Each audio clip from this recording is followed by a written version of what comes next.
today we have the Dark Child, Chance Prophet. He is here. He's going to talk about some of the stuff going on in his career, and we are glad to have you. Good to be here. Hello. Yeah. I first heard about Chance Prophet. He was facing Goldust in one of the Illinois, Chicago area shows. Him and Goldust had a very good Twitter back and forth. It was really fun to watch and listen. And from what I understand, they had a great show that night. I talked to several people that had been there. So, and I've been keeping up on his YouTube page. If you do not know his YouTube channel, it is under Chance Prophet at youtube.com. Some of the best promos I've seen from, it's hard to turn them off, especially the little graphic that he uses over it where it looks like it's an old camera. It's kind of hard to, it's a really cool effect, and it kind of keeps you there to the end. So, so what are your current projects? I know you're doing a lot. If you don't know, before he gets into that, he has been a former NWA champion, IWA East Coast Tag Team Champion, MPW Heavyweight Champion, and the list goes on and on and on and on. And so, what you doing right now? Yeah. Right now, I did run one of the promotions for the NWA. It was NWA Premier, and we actually just had to leave the alliance for various reasons. We're rebranding everything, and so that's a little bit different. But I'm still in competition there with the NWA, and I'm working with Remix Pro Wrestling out of Ohio, and I'm their heavyweight champion. I've been embroiled in what would be a blood feud with a certain facade character. And coming up on April 27th, we'll be facing me and my little group of friends. I'll call them friends. We're kind of mean. We're facing Facade and the Hurricane, Gregory Helms, with Mighty Molly in their corner. So, be myself and Jason Glory. That's going to be awesome. It was kind of extra good to see him get back in the ring after that injury. And then now we've got X-Pac, is injured now. I heard about that on Twitter, and he been attempted the Bronco Buster and he's torn something or broke something. He landed on a turnbuckle pad, and it actually tore his back end area. Apparently, it's not the first time it's happened. Yeah, it's not the first time it's happened. So he's been broke his ass. Yeah, and that's what he actually said on Twitter. Him and a friend were actually talking and said, "Well, I can actually say that I have busted my ass for this business." So and it's not the first time it's happened. We talk about everything here. We talk about WWE. We talk about TNA. We talk about anything, indie, anything, whatever's out there. We try to talk about. But there's a big thing now. What are your thoughts on the WWE title situation? Not just the WWE title, but the World Champion. It's good to hear when you talk to an indie wrestler, because a lot of times, y'all are not tied up in that crazy world of what those guys go through. It's travel, it's all that. That sit down with somebody that can actually sit down and watch and say, that's not really cool, So what do you think about I kind of like Del Rio as a champion. He's really good for the title, just for the fact that his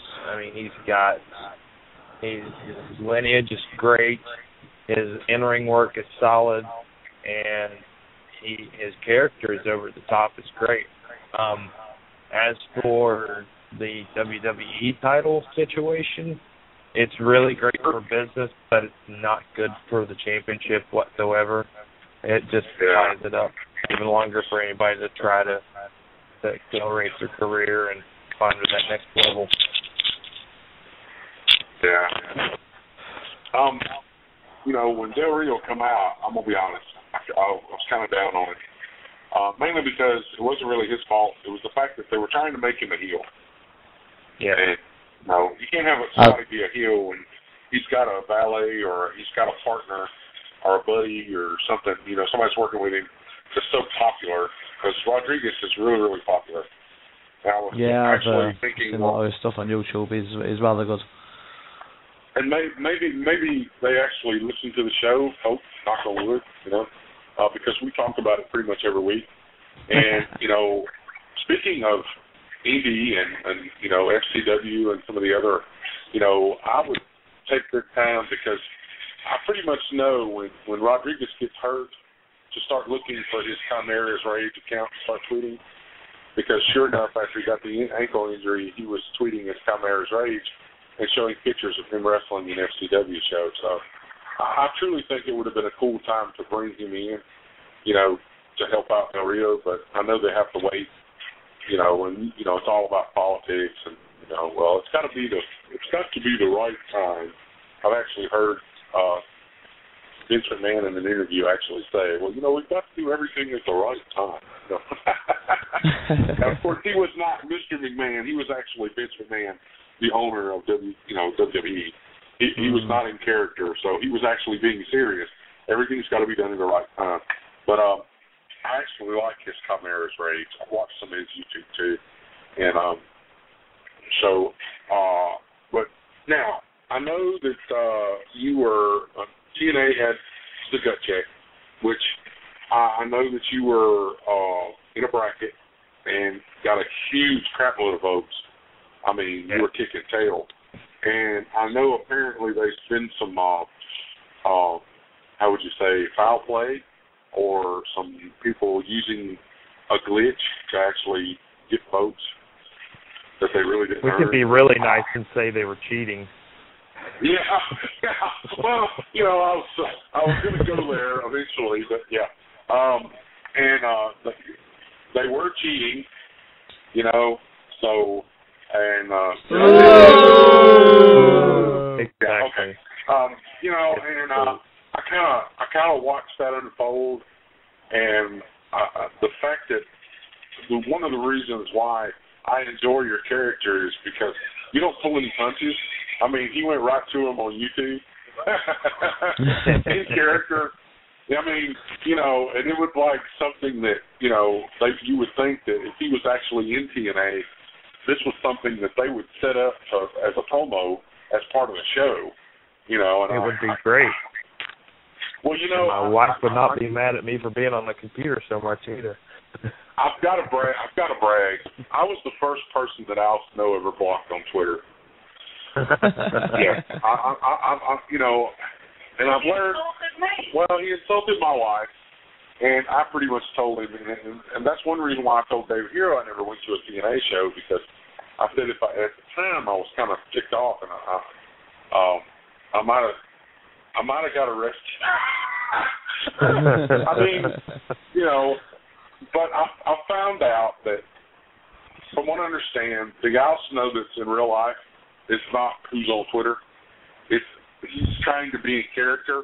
I think he just likes to miss about them. I would have been in character when I broke his nose too. But anyway, moving right on. And my wife was number 2. She was blocked on Twitter after that too.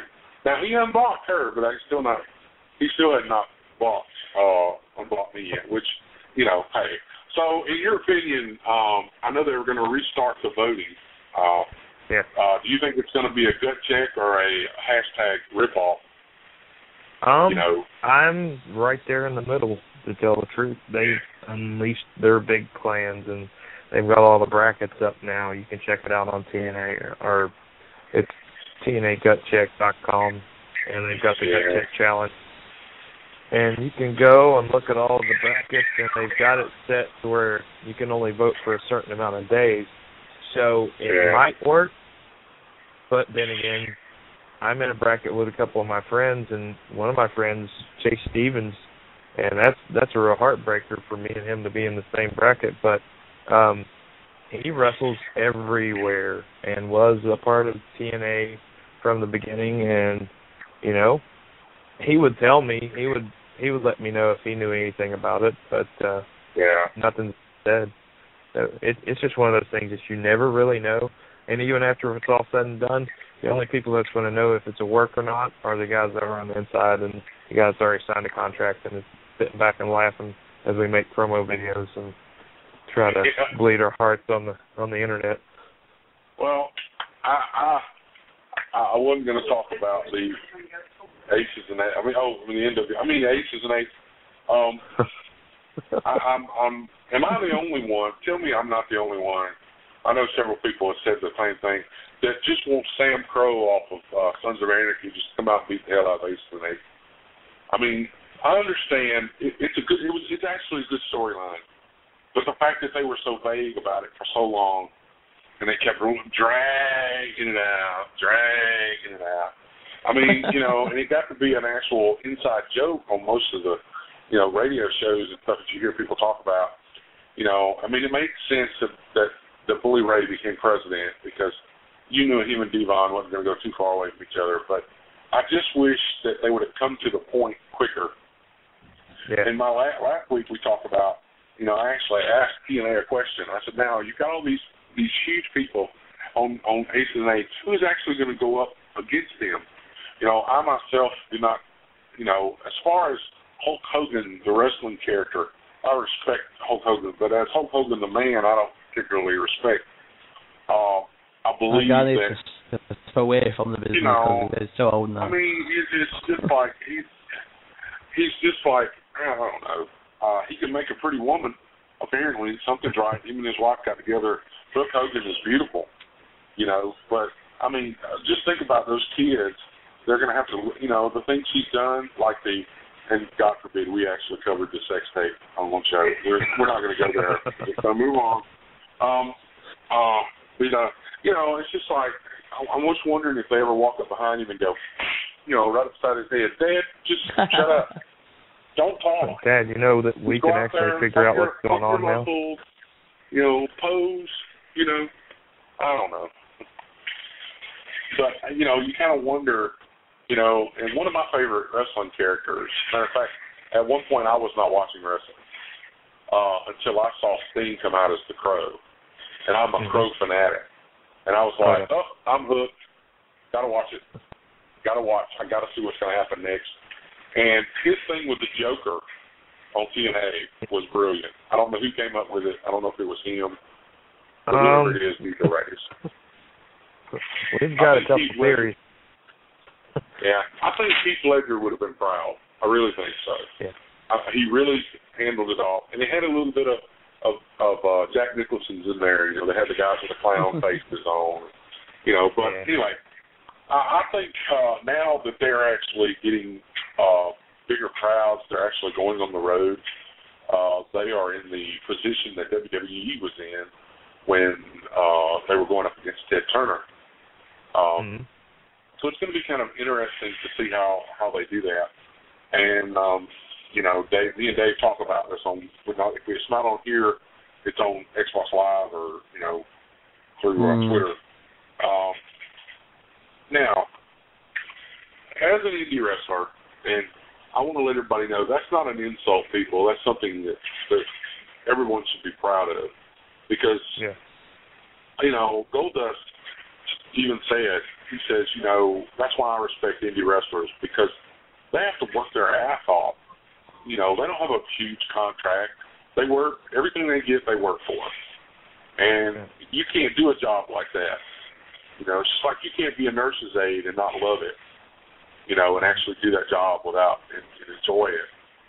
You can't go into it for the money, that's for sure. So, but it seems to me that indie shows are beginning to be more popular than the big shows. There's been so many problems, with the price. You go to WrestleMania, you buy a ticket. Well, there's one loan. you know, and then you have to buy a loan to get the access tickets, because you have to buy access tickets for each day. And then if you want to go to the Hall of Fame, you've got to get another loan so you can rent a tuxedo if you want to sit up anywhere close to the camera, you know, to sit there, and you got to pay your tickets for that. You know, it just seems, and it's like David Hero. When we had David Hero on, he actually had, he said TNA actually came to me because I was having pretty good success, especially with the meet and greets. And, you know, they actually used his meet and greet setup, the fan access. They actually used his setup. And, you know, it seems to me that the indie, people are starting to like that more. And I just don't know. I think WWE's pretty much lost touch a little bit. And, you know, even TNA, you know, they're a little more closer to the fans than WWE, mainly because they're smaller. But I think they need to wake up, because if they don't wake up, he's going to be sitting back like Ted Turner did and watching somebody else on all this stuff. I mean, it's a possibility. Anything can happen. But I think people are starting, and I think you'll agree, you know, the interaction at a indie show, the actual, you know, actually jibber jabber back between the fans and the wrestlers. You know, you can't do that at a WWE show because, yeah, my son has Down syndrome, okay? We went there. Goldust knew that the noise was bothering him a little bit. During the show, when he came out, he actually stopped and interacted with Seth before he got in the ring. Mm-hmm. You know, it's just like we watched the video last night when DX come back for their second run of Triple H actually pulling an adult Down syndrome child man out and actually letting him get in the ring. It was a house show.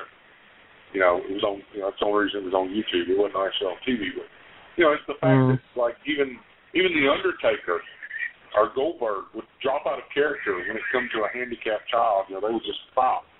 Okay, you know, we're doing a wrestling show, but I'm fixing to get out of character if I'm going to say something to this kid. You know, and it's just I think that.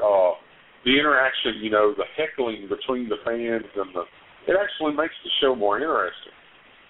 You know, David Hero's got this guy called KC that's one of his talent.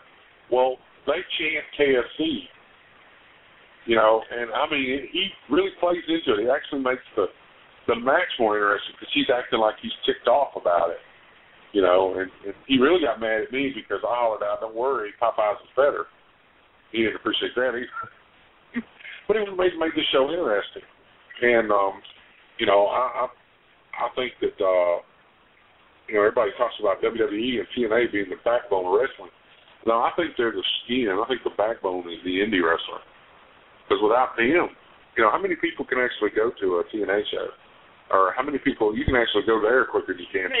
No, I don't know. But you got to pay to get into Universal Studios. But see, it's like everybody was saying, that's why TNA is actually showing their popularity more now, because the Impact Wrestling, when they're in the Impact Zone, those tickets are free.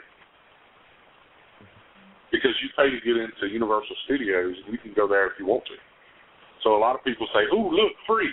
Are you a wrestling fan?" No, but hey, it's free. And I can get on TV. You know. So I think it's going to be, the next couple of years is going to be interesting. Now, you probably wrestled with a lot of we won't call them divas, but the female talent. And, you know, what do you think about, you know, why the divas division in WWE, why are they letting it drop so low when there's so much good indie talent, you know, around, people you hear talk about, and they just don't, they're not bringing them in to buck that up. They actually have some of the divas wrestling on the app instead of on TV, you know, and almost as bad as they were doing the tag team earlier. What are your thoughts, and what do you think why they're doing that? But yet TNA has actually got this knockout division that is like growing leaps and bounds. I don't see, you know, I just like to hear what you thought about why that's going on. I don't understand it. I think the main thing right now and it can be applied to the Divas division, or it can be applied to the main roster. They have a few bright spots in the young and up-and-coming talent, and those bright spots can't accommodate for the others that are still trying to find their place. And so they have to consistently dumb the product down. Plus, they have to think about the viewers' attention span is now geared towards 6 minutes. They think that anything over 6 minutes, everything's just going to fall off. So, with the females, they just treat them as eye candy. But as you can see, if you tune into a night pay-per-view for Shimmer or Shine or any of these the battling bombshells out of Florida, you can see that there's top talent all over the United States that are coming. These female talent are showing their ability to wrestle, and even in TNA, to an extent, they had like the strongest female division a couple of years ago, and it kind of tapered off, and now they're rebuilding. But I think that if they were to capitalize on it in WWE, it might show some of the lack of depth in the male roster. So I think it's they don't want to be counterproductive, because they have some really amazing young talent. I mean, you can't be the Dean Ambrose, you can't be the Seth Rollins. Even Roman Reigns is coming into his own.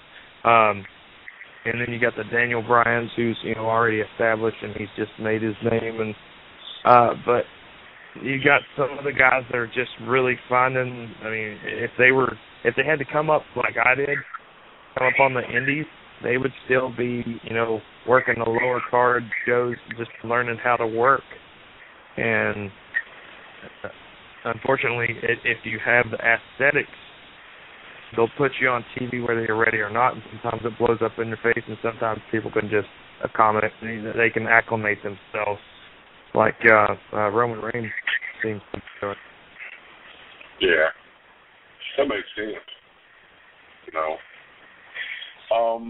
Let's see here. We're going to move on. All right. Who is your inspiration in the wrestling world? That one person that's like pushed you forward. The first one that really, really got me into wanting to be a professional wrestler would probably be the Great Muta. He just really got my attention completely through and through. So I'd have to give him top, and then Sting was there, and Ricky Morton, and Brian Pillman. Yeah. Those are some of my top guys. But when they first introduced the Tenzai character, thank God they've moved away from the original character. I kept saying on Raw or on Twitter, I was like, okay, who wishes that the Great Muta would just come out and beat this guy upside the head?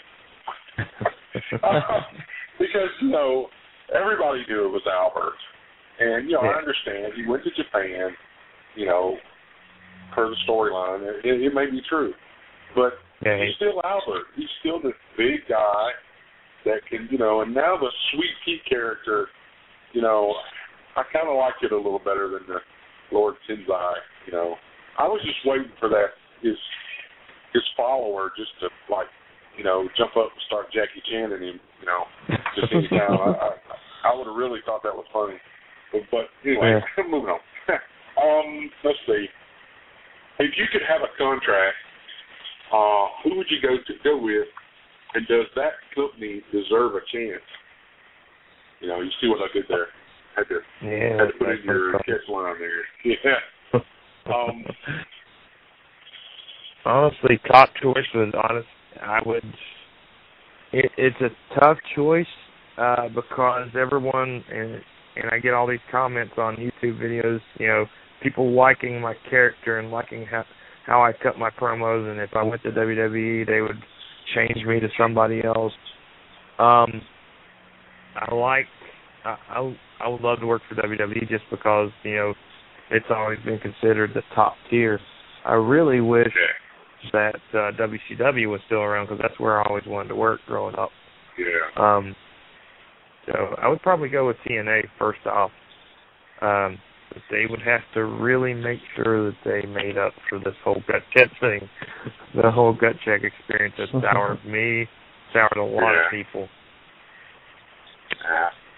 Well, if you did start out, TNA, you got established as, because I think there's been some people that, I think if you went into WWE, as an established person, somebody that worked with another company, I think maybe that it seems that they don't change those people quite as much, because I think it would be crazy, with a character. I mean, come on, I'm going to give you a compliment now because, we know the Undertaker's, coming to that road, that fork. Yeah. You can see it in his face. And when the Undertaker retires, it's going to be up to the Undertaker. He's going to tell Vince, hey, I'm done. But, that's going to be a dark hole that's going to be gone. And they're going to need somebody. Do you think that could be any time soon when he says that as well? I mean, Well, do you think he's got long left? Was that towards me? Or? Yeah, I think it was toward you. I honestly think if he sparingly uses himself, he can last for another couple of years. But I think with Paul Bearer's passing, I think that might have changed a lot of stuff. So, but then again, it may spur him on for another couple of years. Yeah. They might be able to see the streak live on a little longer. Yeah. I mean, speaking of, I'm glad you brought Paul Bearer up because I know by looking at your YouTube videos that y'all knew each other. Y'all were kind of close. Y'all worked together a lot. And I wasn't going to mention it because I knew, when you lose somebody, sometimes people don't want to talk about them. But, I kind of got upset at one point because he blocked me. But when this happened and we found out that he was gone, being a nurse for over 12 years, I kind of thought about it. I said, you know what? I said, we don't know what Paul Bearer was going through. Yeah. Health-wise and personally. The reason why we used to talk on Twitter was he lived in Mobile and I lived in Hattiesburg. I mean, it was less than an hour and a half away. When he would go to shows, a lot of times he would pass less than 10 miles from my house, to go to these shows going down Highway 98. And I kind of did this write-up, I said, people have to realize that wrestlers, especially the ones that are in the big spotlight that have been as high as Paul Bearer has been, I said their personal life is as important to them as, Peter Parker was to Spider-Man or Clark Kent was to Superman. A lot of times they have to keep a little separation or they wouldn't have any kind of life. And I said, he blocked me. He blocked a lot of people. Got a lot of heat for it too. And blocked me as well for no reason. We don't know what he was going through. We don't know what was going on, and only him and his family knows what was going on. And Stacey Lynn, see, we have somebody calling in here. It's probably Chuck. Hey, HD, Chuckles HD, is that you? I've been in here for like 15 minutes. You should send me a message, man. Are you going to cry? We're up here, we're up here running our mouth. I'm sorry. Just putting the last one. I'm sorry. The way I had it down. Yeah, I had it down where I was looking at the notes, so I didn't see that. I'm extremely sorry. But let's see. Okay, who would be your dream partner? Now, I can tell you what mine would be. I would want the Brothers in Pain to be revised, where it would be you, Sting, Goldust, and even Jeff Hardy. But, that's just me. So that would be really cool if you could actually, the Brothers in Pain. That would be very interesting. But who would your dream partner be? I like Sting, but I honestly would love to team up with Vampiro. Yeah. Rather than that'd be a good team, wouldn't it? Yeah. Even a little bit more your characters would kind of be in the same line there. Yeah. And I have to say something about your face paint. If I had to wrestle you and had never seen you before, the big mouth across your face, that would be intimidating. I would be thinking, okay, somebody went out and got Venom from Spider-Man, and this is not going to be fair because you're going to kick my butt. You know, and I have actually created you. There was already several copies of you on WWE 13. They were rather interesting, rather good. I actually created the entrance video. I've just got to get it to where I can get it to record right so I can put it on YouTube so you can see it. So someone else had already created you on WWE 13. You know, and I actually found a way. I actually created when you create a sign, and that's how I created your face paint. So it looks like a tattoo, and it just goes over the character's face. Yeah, it actually, I was actually proud of it until I looked at some of the others, and apparently they took even more time because it kind of gave it was like 3 different times that you were wrestling because you could tell they looked at different pictures to make it. Yeah. You know, I will actually get that on YouTube as soon as I can get it where it'll show up good enough. Because the first 2 or 3 I did, it was ugly looking. I keep not able to see that. You know, so I had a smaller TV, now I got a bigger TV now, so I can actually, it's actually a full HD, so I can probably get a little better. Let's see. What do you think's missing from most of the companies when it comes to talent and, you know, the actual fans? As a talent yourself, you know, when you go into a company, what makes you nervous or makes you want to stay somewhere? You know, I guess you could say we could look at it like that. You know, when you walked into NWA, you were like, man, this really, you know, everything just rocks. You know, what actually, as a talent, makes you want to stay in a company? With the NWA, it was a couple of different things. I was brought up watching WWF and NWA, like WCW, Jim Crockett Promotions, through my grandfather, and he introduced me to pro wrestling. So to be a part of something that, you know, my grandfather helped me to want to be a part of was really, really it kind of helped prestige. And I mean, I still did my independent, your lesser known independents, but to be a part of the NWA, it was just like, wow, I'm a part of history, and you know, everything's changing, it's constantly evolving, and I really hope everything that Bruce Tharp and Chris Ronquillo are trying right now pays off, because they're making some big strides.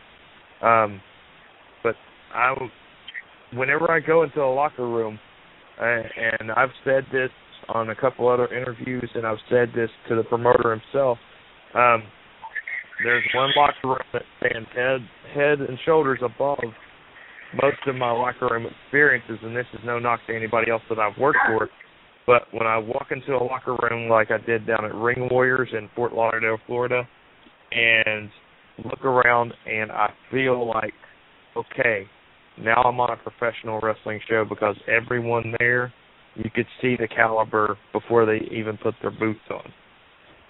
The way they act, the way they just walk into a room, and you can tell they're professionals.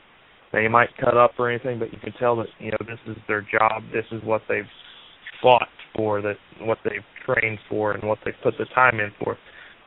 That made me feel privileged to be a part of that locker room, and it made me want to stay there, and that's why I'm proud to be a part of their locker room whenever I get to go down there.